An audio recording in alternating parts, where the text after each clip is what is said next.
I'm a bit loud, I'm a bit vocal about it in the company, but I think it makes sense to people once we start calling this like go after the collector, only make timeless products they care about, find ways to authenticate them. Hey, tokenization helps.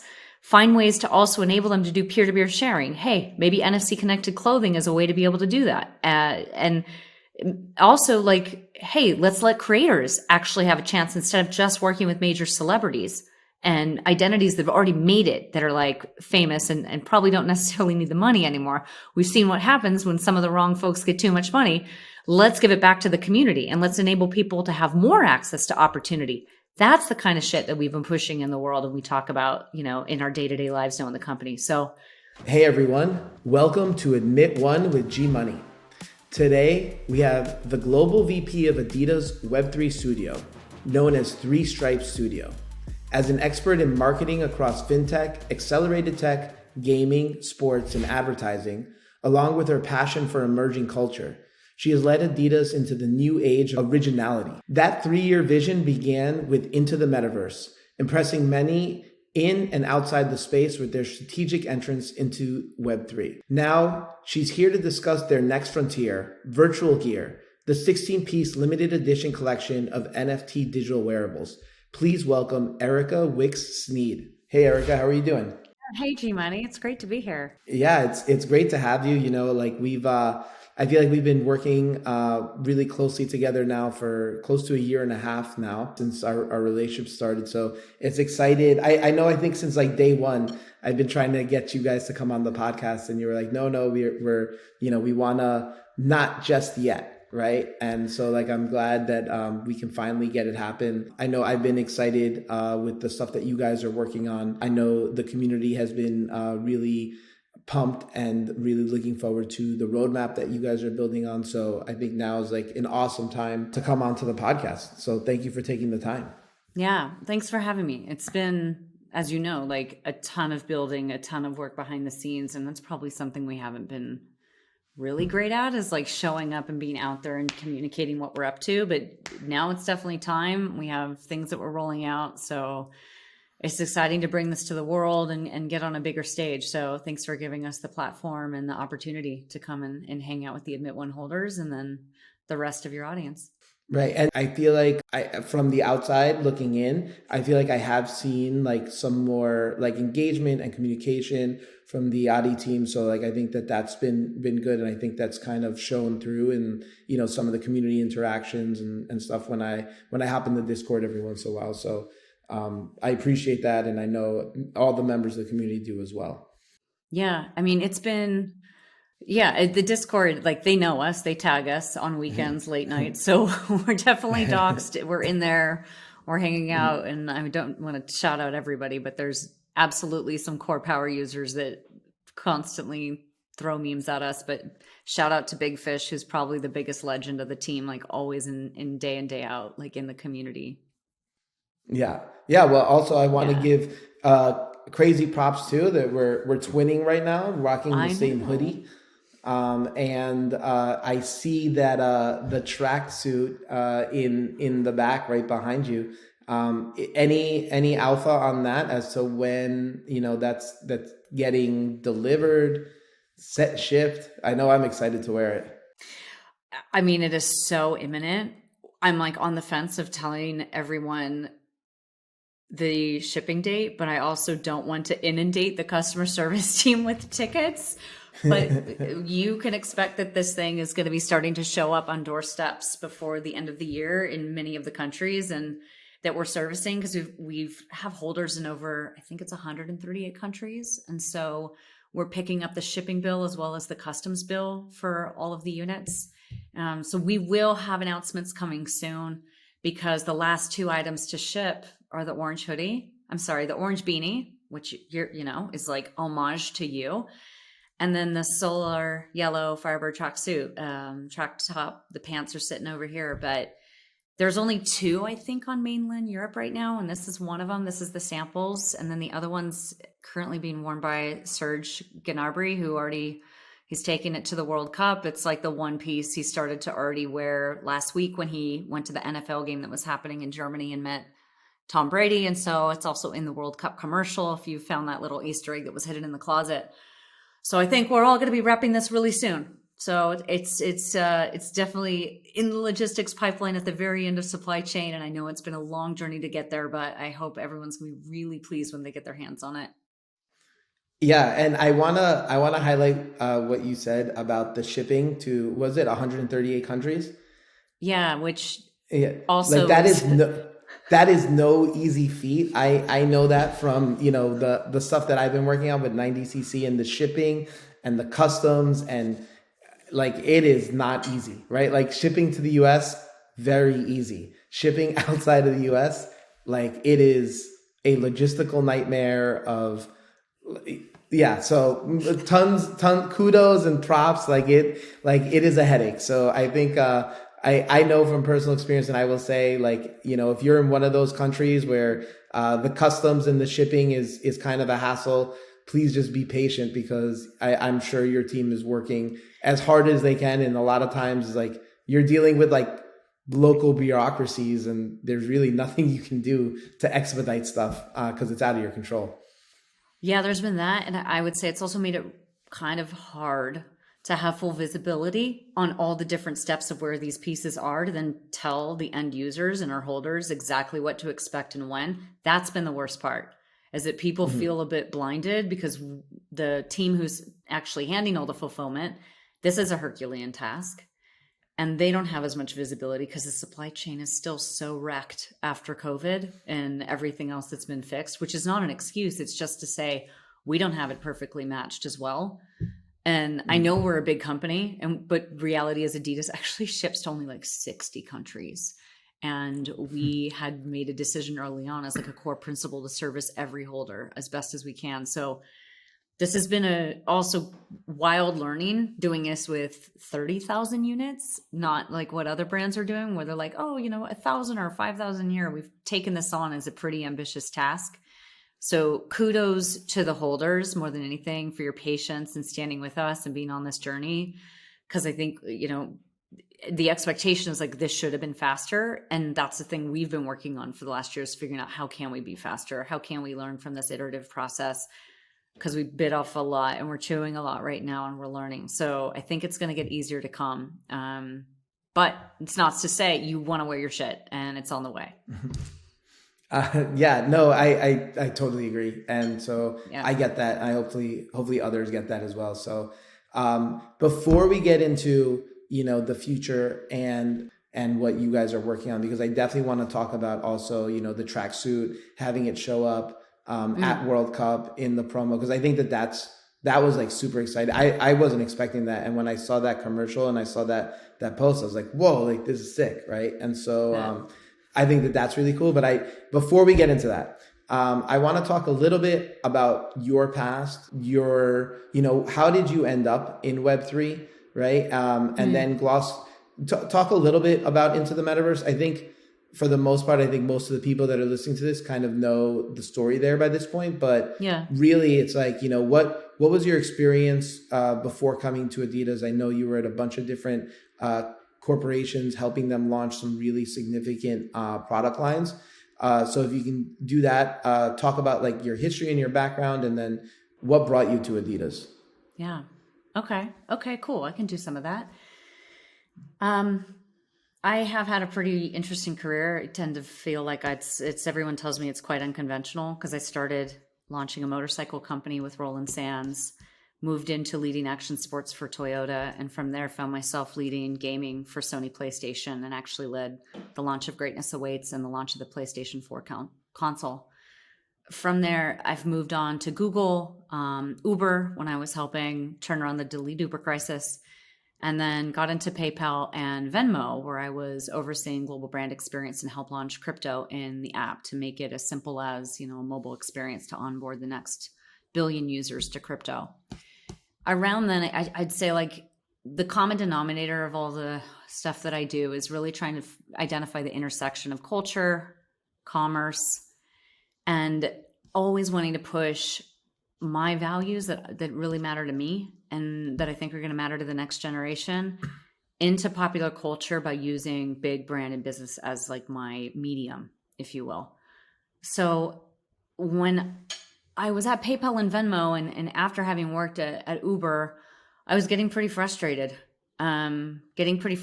With here we are trying to move into a decentralized world. And so luckily platforms like Uber and Airbnb made the shared economy popular culture. And that's like radically changed opportunity for younger people, for immigrants, for people that aren't just handed and awarded opportunities because they come from, diverse backgrounds that aren't necessarily given these handouts in the world.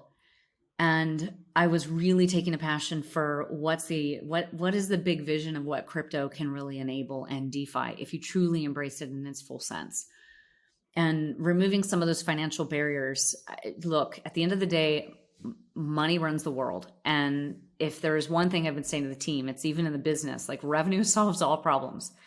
And it's important for money to flow freely. And how do you make a money and the interest that money can enable popularized, and you can help push what we're trying to do in the Web3 space into pop culture? Well, shit, you work with a culture brand, and there's not a bigger culture-led brand than Three Stripes and what Adidas represents. And what the brand has done with like the likes of hip hop when they came in and helped support, let's say, legitimizing music and hip hop music when they came in and sponsored Run DMC. That was such a huge moment that really amplified Black voices in a way that they weren't getting heard. And that is in the DNA of the brand. And I wanted to make sure that this brand continued to push those values into pop culture. And I was watching the same struggles and the same opportunities for this new ownership space, this ownership economy that crypto represented, but like more than crypto, like just what crypto enables. When people with shared values come together and want to co-create a better future, like what's better than that? So I was very much like, okay, how can, if I join this brand at Adidas, how would this make sense? And so it was actually my first or second month in the company that Elon Musk like sent out the tweet saying they were accepting cryptocurrency for the purchase of Teslas. And everyone at Adidas was like, oh, we should start taking crypto payments for shoes. And I was like, I don't think that's the big idea, but at least everyone's now talking about this. So there's a slipstream. So we jumped in. We basically grabbed that email chain, was like, yeah, well, I'll kind of lead this and figure out what blockchain means at Adidas. No one else was really thinking about it, and found a lot of really passionate individuals that had been playing around in NFTs and already looking at the space too.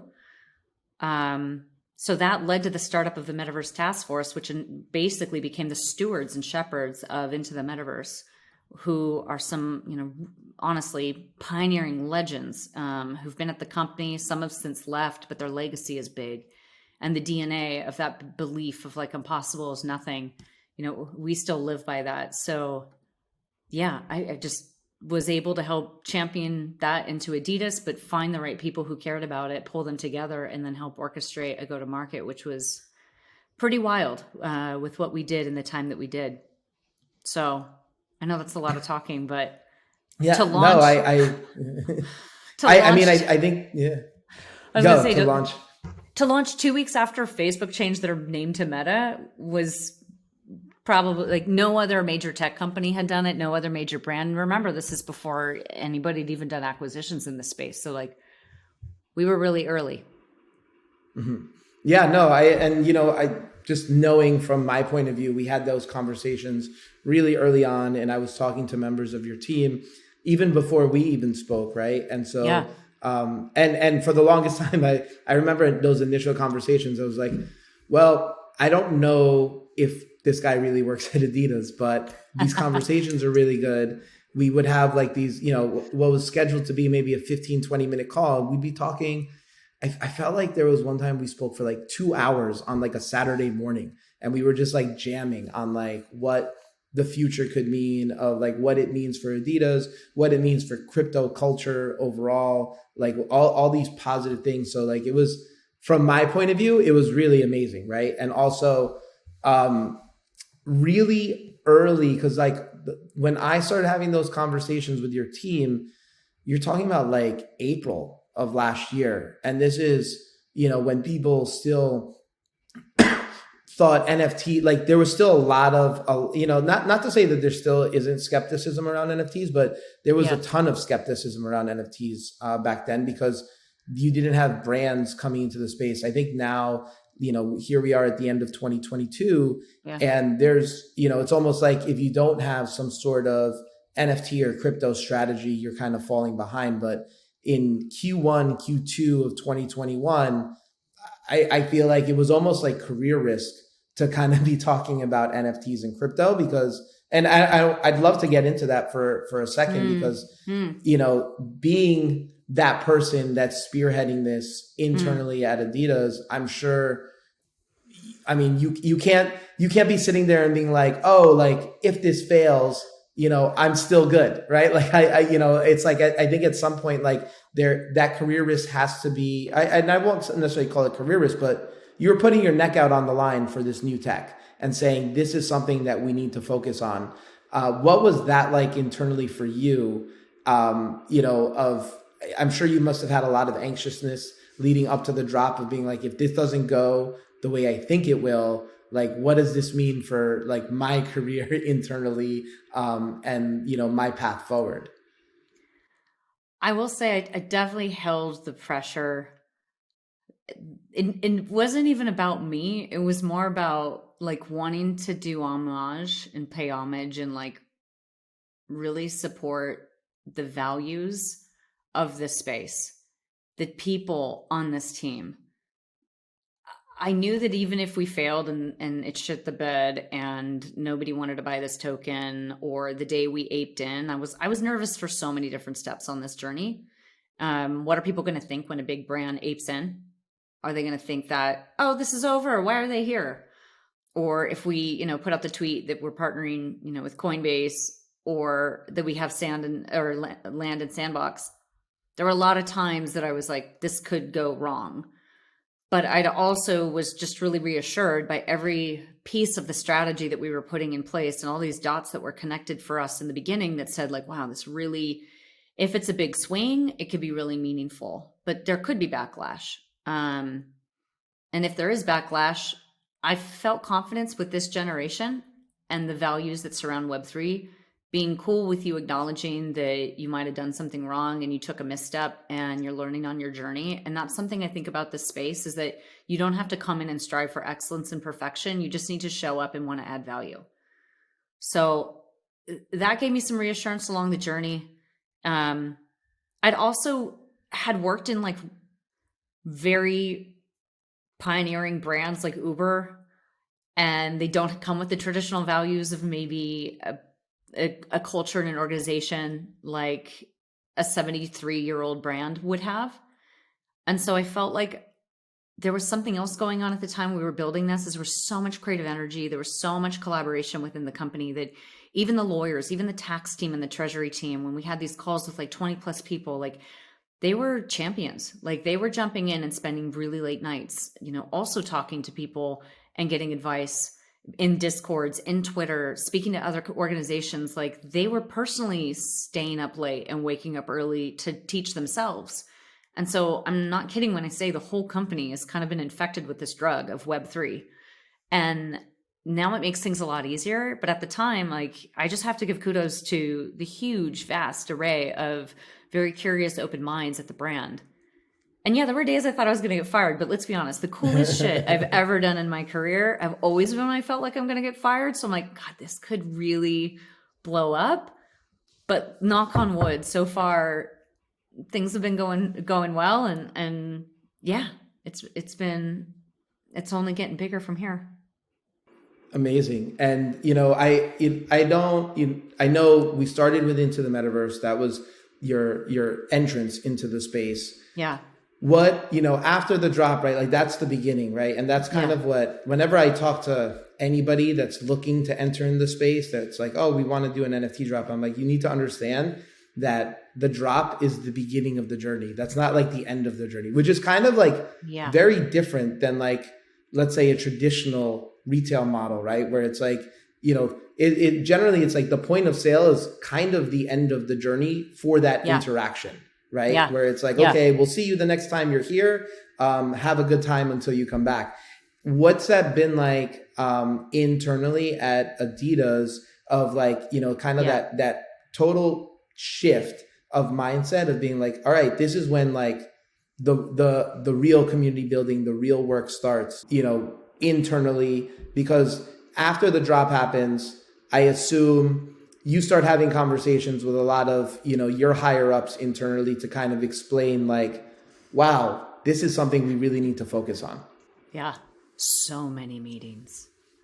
I called myself the show pony for a while because I felt like I was in this dark abyss, just like having executive meetings back after back after back. And I was like, I got to get back to the building. I got to get back to work. Like, I got to stop talking to you all. But okay, back to the question. Like, you're right. Like, this is a massive paradigm shift. And I think that companies who have already had maybe membership or customer lifetime value as a proposition, like maybe mobile carriers as an example, who their job is to bring you in and get you to sign a contract for 1 year, and then they want to renew that contract, but like no brands are really doing a good job of like bringing you in and then cultivating and keeping you and creating programming. And we still just talk about consumers, consume. And that's like build a big funnel, get them in the funnel, and then like find the next fish. That's completely flipped upside down. So like the funnel is completely inverted at this point. And that I think is the mindset shift that's also going to be radical in unlocking the next like evolution of business and capitalism. And I say that because we're producing so much stuff and so much waste and so much carbon as a capitalistic driven society, businesses, whatever. We can learn so much about Web3 and the values of cultivating community and using token gated access and identity and identification of real users before we go into making stuff and making sure we're only making things that are also really thoughtful and going to get sold. So like, I think that the application is so important that brands go all in right now and learn about Web3 as a total enterprise evolution that's going to happen to business models. And at the same time, we stopped calling them consumers in our team. They're stakeholders. So these are co-owners of this new token, this new, let's say, opportunity that exists between us and the brand. And we're only just getting started. Like we haven't even fully rolled out. We haven't even half rolled out some of the stuff that we're cooking behind the scenes that would get us out of what our traditional way of go-to-market looks like, where we work with a big celebrity, we do a collaboration, and we push this out into the world. Like we want to start embracing the community to be that partner of ours and that stakeholder of ours and giving them remuneration and opportunity to change their life and trajectory of their life because, we have this big platform, we have this beloved IP, we can hack ourselves. And while we're hacking ourselves, that gives an opportunity for others to have a bigger platform. And that really is the paradigm shift in the way that we're thinking about the space. That kind of guides us as the guiding light. And I think that in the next 2 quarters, people are going to start to see that getting rolled out even more as we embrace more of the Discord members and building an official community council around them. We have some things that are in the works. I know I'm dripping little pieces of alpha, but like that's the vision that's guiding our North Star. It's also why we early on didn't acquire an existing profile picture community. We want to make sure that what we build and what we embrace isn't just for one walled garden ecosystem. We want to embrace all of the different identities that are being built and created and officially be the merch partner and the co-creator of how you want to flex your identity in the virtual world and in the offline world, because those lines are blurred. So that's why you're seeing things like the wearables launch, which is going to be for all identities. And we're embracing avatars, not just the profile picture and not just one collection, but going to be enabling a profile picture dressing tool that's for avatars, your full bodies, your full identity, and multiple communities come in and participate, not just maybe one. So we're trying to be more open source and really embrace what we've been calling the open metaverse. Right. And there's a lot to unpack there. I want to rewind back to, I guess, the first part of your answer of what, like, I think the thing that I always find the most intriguing about NFTs and Web3 in general is how it's basically changing the entire model on its head, right? Where you were saying originally top of funnel is so big, and now you're talking about like really segmented, smaller segments, and that's what's leading to business growth. And you, as having a background, in marketing and advertising and understanding, consumer segments, I guess what has been like the biggest learning that you've been able to take back like internally to Adidas, of like everything that you've been experiencing in the space, right? And like, because I think you're one of the few executives that I've spoken to from the traditional world that like gets it, right? Because a lot of times when I get into a room with somebody and I'm describing it to them, they're like, you can see them maybe get it a little bit, but they're not like always totally entirely there. But you understand it. And I'm sure that you have to come back and kind of explain it back to your colleagues. And what is the number one learning that you come to them with that they usually get that light bulb moment where they're like, oh, I understand what you're saying. If it goes back to anything, it's that the consumer consumption has changed. Like people in this generation, they care so much about fixing the world that they've inherited that's kind of fucked and on fire. And what they're expecting is that big brands with a platform better get in and help fix this world with them and share their values, or they're going to hack the brand and they're going to obviously stop buying from you, because it's a lot easier for them to just go off and also create their own brands and also to start businesses, and niche brands are rising up, and people are much more thoughtful about the consciousness that goes into what they want to wear and what brands they want to choose to define their lifestyle around. So it's for us, like the hype game, right, has been our business. Scarcity products that are sold in limited editions. And a lot of the challenge of like the hype game also is that it's perceived to be pushing consumption and consumerism up, up, and up. What we're looking at as a team is moving from kind of this hype game and all about the flip to all about the collector and the connoisseur mindset, and making sure that we're aligning ourselves with communities that have shared values, and making sure that when we produce products, it's really for true holders, and it's going to be for people that really have a connection to something, and they know the depth that goes into what it is that they're going to be buying. It's part of the reason why the tracksuit, as an example, like we made the conscious decision not to go into production until we knew the exact size run, so we could eliminate as much supply waste. We didn't do a curve of a production curve, which people usually do in manufacturing. We did it a 1-for-1. So these are all bespoke. So if you're going to be getting one of these tracksuits, it is made for you. It's made for your size, and we didn't produce any wastage as a result. So it unlocks so much opportunity for the brands to start to live the values that they've been saying. And I feel like the last generation, like 5 years ago, even 5 years ago, what was it, 2017, the number one word was purpose strategy. And we all put these words on slides, and brands put purpose out there. But in a lot of ways, it was like advertising in sheep's clothing. And now I even told the team, I've been saying this, I'm really tired of the word storytelling, because even that's just advertising in sheep's clothing. You have to do it. And that's really hard to change supply chains, org structures, putting the customer at the truly heart, like community, and making community first. So I'm a bit loud, I'm a bit vocal about it in the company, but I think it makes sense to people once we start calling this like, go after the collector, only make timeless products they care about, find ways to authenticate them. Hey, tokenization helps. Find ways to also enable them to do peer-to-peer sharing. Hey, maybe NFC connected clothing is a way to be able to do that. And also like, hey, let's let creators actually have a chance instead of just working with major celebrities and identities that have already made it, that are like famous and probably don't necessarily need the money anymore. We've seen what happens when some of the wrong folks get too much money.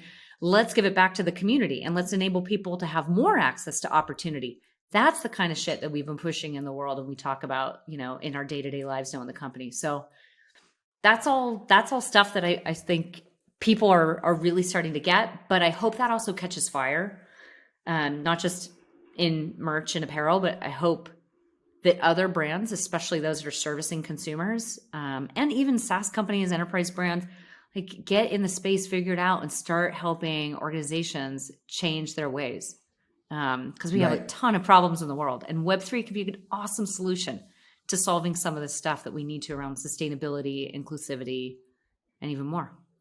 Well, around that sustainability aspect, right, is like, I guess, have you had a model before, let's say this drop with the merch, where you pre-sold the quantity that you were going to produce? Because like obviously, as we know, like this decreases waste, right? And it decreases also, I guess, markdown risk, right, at the end of the Yeah. season if it doesn't sell through. And I Right. assume the conversion rate is actually probably pretty high. And I'm going off like my initial drop is like, you here you have a group of avid stakeholders Yeah. that are very passionate about what you're doing. So like that conversion rate of, stakeholder to buyer of the product is probably going to be much higher than like, a traditional online targeting campaign, right? Yeah. It's honestly, I think the way that most large organizations are set up, if you want to get product on shelf at scale, like the way Adidas does, or the major manufacturers need to make their numbers, it's an 18-month lead cycle. And that's the traditional, but there are different models where you can go direct to the consumer and be even shorter, but you might have to sacrifice scale, or you might have to sacrifice design aesthetics. And I think that that's the thing that we're now really, really exploring as a business. And that's also why, let's say, this virtual gear collection is super interesting. It's so fast. It can be so fast, much faster, to put together a virtual range and let the community give you feedback on that range and even inspire what could go into manufacturing. And so we can almost start to use what we just launched yesterday as a mechanic to hear what the community's feedback is, to then inform what goes into production. And we can even use what we did yesterday to inform empowering them to show us what they're going to create with the stuff that we've put out, to hopefully decide, okay, what would we do next? Where does this want to take us? Which is why when you look at the range, it's got such scale. Like we've really tried to stretch and push everything that we've put out there. So you have a crazy looking plushie outfit, right? That's like the wall runner. And then you've got the personal flotation device that looks like it'd be this super sexy if it was made with the sustainable leather puffiness as this vest. Then you have the G Money puffer vest, right? That's like kind of challenging streetwear codes by making it a hoodie, but a hoodie that's a puffer, but it's completely new luxury because that's how 90cc is like operating. And that's the codes that we built into the design. So it's pretty exciting to put this out here and then ask ourselves, okay, how is this, what's the reaction of this going to be? And can this inform what we actually make as physicals? So that's what we're thinking through now, is like, how do we keep iterating and co-creating with the community such that what we end up putting in a manufacturing line is going to be something that people are going to want, people are going to love, they're going to have an emotional connection to, and it's going to represent the values in a way that also makes them proud to want to flex in the real life or in their virtual identity. Right. Yeah. And I totally agree with that. Right. I think one of the real, I know sometimes when I talk to founders, they're like, oh, like, the community will like troll you really hard if they don't like something, or, they will let you know if they don't like something. But also that's also positive, right? Like that's feedback that you're getting in real time, that like major corporations spend millions of dollars on focus groups and getting these data analytics to be like, well, what's resonating with our consumer? But here it's like, you can just hop in the Discord and, you will get real-time feedback of whether people like it or don't like it, what could be better. And then also like, people thinking a little differently than you. Now, granted, sometimes that feedback doesn't have the full scope of everything that's happening. So they're giving you feedback on this one little piece that you're sharing. Right. So they don't understand the grander vision, but like, it's still pretty valuable, right? Because when you put yourself in the community member shoes, you're like, okay, well, they don't understand that we have this, and this coming, and this is why they're reacting that way. And maybe if they knew that was coming, the reaction would be different, but at least it's good to have that feedback, right? And to have people that are passionate. That is honestly one of the biggest learnings too. I think for people in business, you can't hide behind the ivory tower anymore, especially if you're going to work in Web3. I see you, St. Pablo. I see you, Casper. I see you, Professor Leo. I see you, Cherry. I see you, Tio. I mean, people have given me really hard feedback, and I haven't been in the Discord for 48 hours because we've been working on a lot of other stuff behind the scenes, but I will show up and I will acknowledge the feedback. And I also am like watching the memes that are starting to come, and I'm like, shit, we're like Balenciaga level. Like we're getting meme culture made around this collection, similarly to like what happened when Balenciaga did the mud runway a couple weeks ago. So I'm like, all that feedback's great. And design is supposed to be subjective. And if it's not somewhat polarizing and getting people to have a debate, then why are we doing fashion? It should start a social conversation, and it should, be this thing that unites people, where art is about, finding something that personally resonates with you, and it's not for everybody. And so hopefully, people will start to acknowledge that like that is the job of fashion and styles, to help people express their values. And it's funny. I think that negative feedback, it takes a minute to figure out how to have like a thick skin towards it. But I'm honestly just so grateful that people give a shit to give me that feedback, and they care.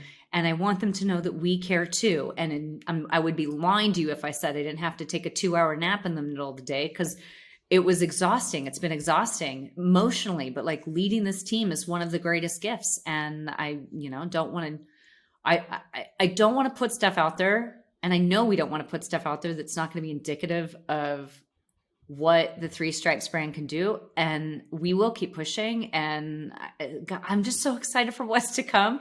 But I do think the point you made is like, we do need to be better at sharing that bigger vision. We just have a principle in our team that we've decided not to talk about stuff until it's live, talk about it till it's ready and like imminently ready. So that's something else that I think we do owe to share a bit of like how this is still fitting into the broader phase of phase 3, which is the shift to identity. This is the beginning. And yes, people need something to wear it on, and they need a place to wear it too. That stuff is in the works, and that's coming in the pipeline. Right. Yeah. And I'd say, I don't know what you can share, because I also know, right, some of, as the storyteller, right, you have to surprise and delight, right? Like you can't tell everybody everything that you have planned all at once, because then what are you going to talk about like in the lead up to it, right? And some of it is creating that storytelling and getting people along for that journey. So I totally understand. I that doesn't mean I'm not going to try to get, some info out of you about what's coming, but I totally agree with that. Right. But I guess a question I have, and I'm, with regards to the virtual goods that just came out, the virtual gear. Yeah. What has been some of your takeaways from this drop, some learnings that you're taking back to the team internally that you're going to learn from and iterate and build on? Yeah. I think number one, the design aesthetic has been something a lot of people have been talking about. And it's so funny because fashion, again, is so subjective, and people can be fickle, and they need to like sometimes hear it from people that they respect who has style credentials to then be like, oh yeah, I do like this. So we had a meeting, and there was a very well-known, beloved fashion designer who's also a musician who saw a piece in the collection, and his feedback to us was like, you have to make this. This needs to be in the real world. And then that was also something that the other night, someone in the community was like, oh, I got this and I hate it. And I was like, oh, I wish I could tell them the story, but also I don't want to, because it's part of the journey, is like people just have different preferences. I think the thing that we've tried, and it took us a while to really decide what this first virtual collection would look like, because there's so much fantasy in a world of metaverse where the physics don't exist. And so you can go into this place where like you can challenge convention and physics. But as we started to explore that route, we were like, but why? Like, even though you can do it, it doesn't actually look good. And at the end of the day, you really want to feel like your own identity, because you're still communicating with your friends. You're not like out here acting like an alien body being in this new space. Like, you want to wear shit that makes you feel good, even in your virtual skin, as you would in your real world. And so we wanted to also make sure we were doing something that was also, I think, something that you and I talked about early on, was like why you put CryptoPunks out a home billboard. You knew that in order for the space to grow, you needed to make it accessible, and you need to put it in a place like artwork on a billboard to get it accessible. Same thing I think G-Funk did with Punk's Comics, right? How do you make it accessible? You use the medium, but you create a comic book. Everybody knows what a comic book is. It's as easy as, picking up something to read. Now you're learning Web3. So at the same time, like that was our job. We're like, we do street style better than anybody. We're like the brand who for the first time married street style and fashion and put it on the runway 20 years ago with Yoji Yamamoto. We're doing this with Balenciaga. We're doing this with Gucci. We're doing this with Craig Green, with Grace Wells Bonner, with so many other partners. Like this is what we do really well. And so we can find the codes, which I think is really new, to find that sweet spot between this kind of new luxury space and art, which NFTs are democratizing, and what we do at Adidas really well, which is, sports style being blended for lifestyle. Right. So that was one key. I think so. And we'll get into that in a second, but I also think from the reactions I was seeing across the space was very interesting to your point as well, is like, fashion is a very individual thing. What you like won't necessarily be what I like. Right. Yeah. And so like getting some responses from people being like, oh, I don't like this one, or I like that one. This one's the coolest one. And then going into another group chat and people be like, holy shit, this is really dope. Like I would wear this if it was real. Right. Yeah. And just a lot of different things where it's like, this is really cool, because to your point is like, fashion is a conversation, right? Like I can't tell you how many times when I've worn something and people are like, oh, I really love that piece, or I love, your pair of sneakers, your hoodie, or whatever it is. And that starts a conversation, right? And that begins a connection, right? And that could lead to like a friendship or a business relationship or whatever it is. But ultimately it's sparking from that one thing. So I totally agree with you on that. I think it's me watching the responses has been really cool and kind of makes me smile, because it's like, this is exactly what it was supposed to be, right? Like you didn't want to make something that was just like a generic, like, t-shirt that like, would just be like, oh, this is what I go to the gym in. Right. So I totally get that. Yeah. Well, so I guess what were the other learnings? I think another one was this was a free airdrop we did back in May, right? I think it was one of the world's largest airdrops per volume when we pushed the capsules out. And we did really spend a lot of time with the creative team debating this back and forth and what it would look like and how we would roll it out. Even there was a reason not to do it as a primary mint. There's a reason we wanted to make sure that holders got first access, and then they could choose if they wanted to vault it, if they wanted to trade it, to invite more people in the space. So I think a thing that we're like thinking through in our minds is, we've heard a bit of like, hey, the rarities, we wanted more rarities. We wanted even more one-to-ones or more bespokes. And we're hearing that. And there's something that's going to be coming that we're going to be thinking through about, okay, just don't forget though, that this is the very first time that the future archive of Adidas has ever been built as a virtual collection. And it's only for holders. And so don't look at us as competing holder to holder. Like there is going to be a sea of wearables in the future, but we will not be recreating these. This is the first time, the only time. And there's something powerful about being a part of the first ever. Every single piece is going to be special in its own right. And it's going to sit in this like lore of Web3 and popular culture, just like the ITM token was where it was first. And again, it's not just a walled garden for only one collection. It truly invites other avatars and profile pictures to come in and participate with it. So I think that like significance in the world, it means something to us. And we want to make sure that we're helping to show other brands how to play in the space. But also it's not just that we as ITM are competing with each other. Like, no, this is about us providing ITM to be first in on the ground floor of this new space, and then having this very first collection that you will never be able to get again outside of the ITM holders. I think the other thing we underplayed was the utility. So we're going to be making sure for the first time ever, this profile picture dressing tool that's coming. It's for the first time that we're not just going to be dressing the 2D image of your profile picture. We're going to be enabling the full body avatars to be styled. And so that's what is a bit unique about the space. And again, not just for one community, it's for avatars that are part of also ITM holders, and you could have multiple identities. And we will be able to match what's in your wallet as your wearable to the identities that you choose, and then be able to style you so you can then take that off. Putting it on without having to burn the NFT either. So that utility and helpfulness is coming.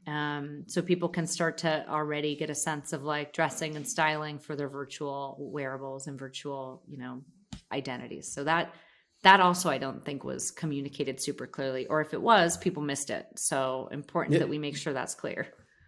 Yeah, I mean, I think that's really cool. Like, I guess I have a ton of questions. I assume you're gonna be starting with a certain number of communities to start, and then expanding from there. Of like, if let's say I have like my CryptoPunk, and I want to put on the G Money puffer, and I have it, then like I can kind of almost like stylize my punk in gear. Punks don't have a body yet, though, right? They're still just a head. I agree, but like it's interesting. The cool thing I think about CryptoPunks, and like, so I know you worked with Ready Player Me, on what, or I'm not sure if it was this division, but some Adidas did. Yeah, it was us. With Ready Player Osworld. Me.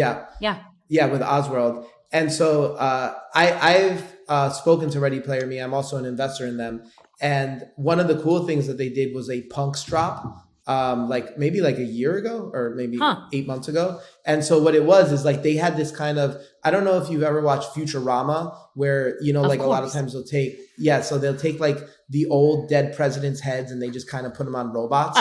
And that was kind of the way they built the avatar, right? So it's like all the punks are like in this old school television, and like you can see the 2D thing, but then like they built out like this robotic body around it. And I like, the cool thing that I like, whenever people want to like stylize G Money in whatever it is that they're doing in their world, like I'm like, I give you carte blanche. Like imagine G Money in the way you want him to be imagined, right? So it's like, I've seen G Money as a businessman, G Money as a robot, G Money obviously as a different stylized versions of the actual ape. So I think that that's pretty cool. I think that's one of the things that's like unique to punks, is that you can kind of build out the body however you want, because there is no right or wrong way to do it, because you don't have like a way, like a framework from the creators themselves to do it. You look, we put a punk head on a body. We like, I won't say officially, but it would like, if you go to adidas.com/metaverse and look at the video, what we try to explore there is the invitation for all avatars and communities to participate in the wearable space and see how it could flex across all these different personas. So I think it's towards the end of the film, there is a punk who's walking and has a body. So we did that too. But yeah, you're right. I think part of it, when you dig into the terms and conditions, and I don't want to get into like the legal mumbo jumbo, but like that also comes with the territory of repping a big brand that's trying to be authentic to Web3, but we're not Web3 native. So we still have to bring, de-risk as along the space. But if you take a look at the terms and conditions of a lot of these collections, they don't give full commercial rights. They don't give the opportunity for just anybody to be able to participate as freely as maybe, let's say, some of the contracts like CryptoPunks, MAYC, BAYC do. So those are the ones that are the easiest and going to have the most like fun, I think, in the space and collaborating with what's to come. But it's not to say that we do not want to invite all the other communities to participate, and we'd love to talk to them. And we are talking to many of them to continue to service their communities and make sure that they are going to get supported by Adidas and where we're going, and we can plug into where they're going.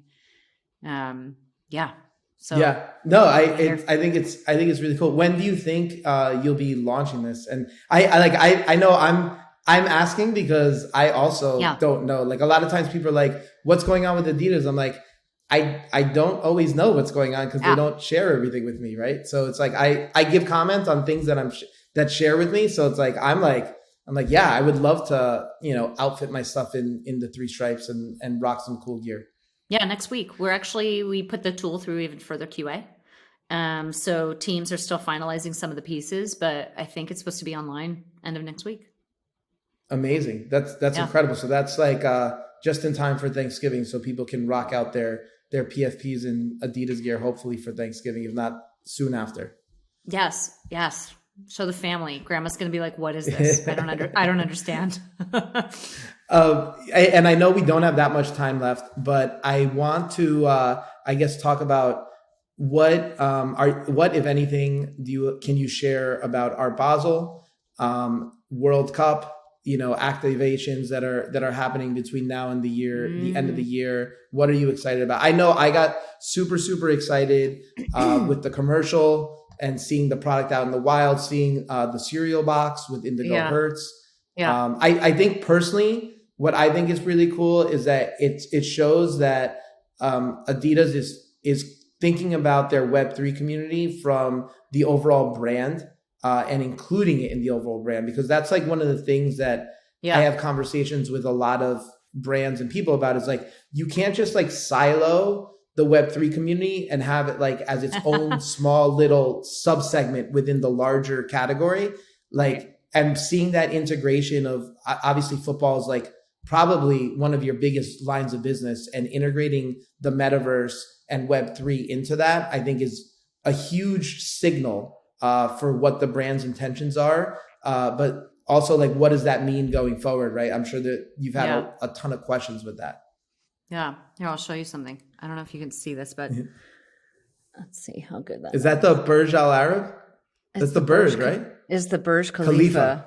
Yeah. It looks like shitty. I'll text it to you, but oh god, I know.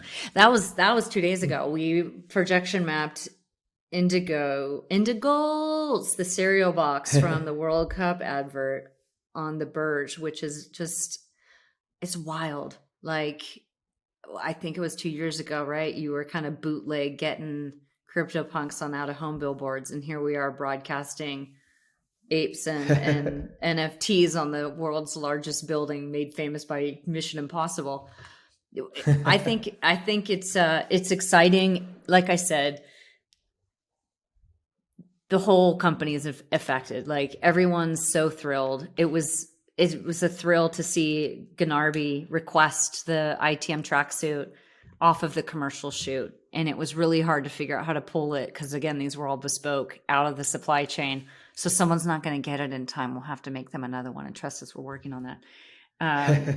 But like, it's pretty wild. So yeah, we've got, Indigo is going to be somewhat world famous. And so I think the big role for the brand is, how do we make sure to continue to help push the Web3 values and get the Web3 space into popular culture, and using our brand, our platform, our key moments as a way to also invite more people into the space and make it fun and playful and engaging for people. That's what we think our role can really be. So yeah, as a brand that plays a lot in pop culture, I think there's more up our sleeve for the back half of the World Cup. So pay attention to this space. We're definitely going to be looking at how we can blur the lines outside of just where we've been playing in like lifestyle and getting into sports as well. So yeah, it's exciting. Cool. It's awesome. exciting. Yeah. The stuff it's talking exciting. About is wild.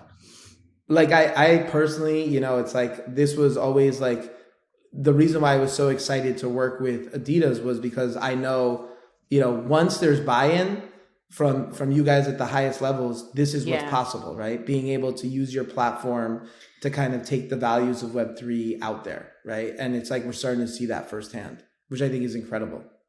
Yeah, it is. And I also will say, though, there's still a lot of work to be done. And what I mean by that is, we've spoke to a lot of the athletes, players, celebrities, people with a big megaphone. And I think people are still not really sure what to do with this space. And there's still a lot of skepticism because they're watching the crypto market right now not do so hot. They're like asking themselves, is this going to be short-lived, and go away? And I think it's still incumbent on people that really do care about the space and want to see more investment, not money necessarily only, but money and time and resources and projection mapping on world's tallest buildings. Like, we still have work to do, and we still need to be very inviting. And so Discord and the Twitter space, the way that we utilize these platforms, like, I think it's a call to action for everybody in the community to make sure we're not supporting the grifting, and we're helping to look out for one another and onboard new users, because that's where big brands are going to be pushing. Big brands are going to be inviting more people in. And we're not going to be able to do a handheld white glove service for every single individual user. So it's important the community get ready, because I think the mass adoption is definitely starting. And when you put a Bored Ape in a global World Cup advert, that gets a ton of attention. And so, yeah, I think we're going to see a lot of mass adoption. So that's just a call to action where I hope people are ready and ready to and willing to help on board. I hope the next 100 million users. Let's keep going. Yeah, if not billion. Let's go. And 8 billion and people also, now. 8 billion people on the earth. Right. I think as of last week. We're still early. What anything that you have planned for Art Basel that you can share? We're not officially a partner of Art Basel. I have to say that for the legal team. Yeah, we might show up. There might be something going on. I know you're going to be there too, right? Are you doing something? Yep. Yeah. I have a pop-up that I'm doing with 90cc. It's a 5-day pop-up. I hope you come by if you're there. I think it'll be a really cool experience. Of course I'll be there. Yeah. All right, perfect. I'll be there. I think we're gonna firm up some things, figure out what we're doing, and probably share it first with our community to make sure that they know how they can participate. If we're gonna officially show up, just to make sure that they get in the know first, and then, hopefully we have some good news coming in a couple weeks. Amazing. All right. Yeah. Well, Erika, thank you for coming on. I know I'm excited about everything that you guys are working on, and I'm looking forward to everything that you're doing in the space. It's been a pleasure working with you for the last year and a half, coming up on 2 years. So like I know how driven and dedicated you are to the space. So I feel like the community should know that Adidas Web3 is in very, very good hands. So every time I talk to you, it's funny because like a lot of the conversation we have, I obviously can't broadcast or talk about, but like I just walk away so excited because you're so excited about the space and you're like, what if we do this? And like, this is a crazy idea. I'm like, that's an incredible idea. I love it. But I also know that you then have to go back and sell it to the team internally to make sure that, to your point exactly, it's like, it's a large corporation. You have to kind of go through the processes that other, let's say, smaller Web3 projects might not have to go through. So thank you for taking the time. I really appreciate it. Hey, G, you've been such a steward and such a friend. I've been able to call you on those nights where I'm like, what am I doing? To holy shit, this is amazing. So yeah, it's been an awesome journey, and I want to thank you. And I also want to thank your community and the fans are listening right now of just being a part of this and caring to listen if you got to the end. So I hope I get to meet you all. And if I don't, jump into Discord. I'm sure someone will tag me and we'll jump in and throw pizza memes around, but it's a pleasure to be here. So thanks. Awesome. Thank you for coming on. Oh, actually one last question. I forgot about this. What's your favorite NFT? Oh God. It can't be indigo. No. I mean, love, indigo. I want to make this thoughtful.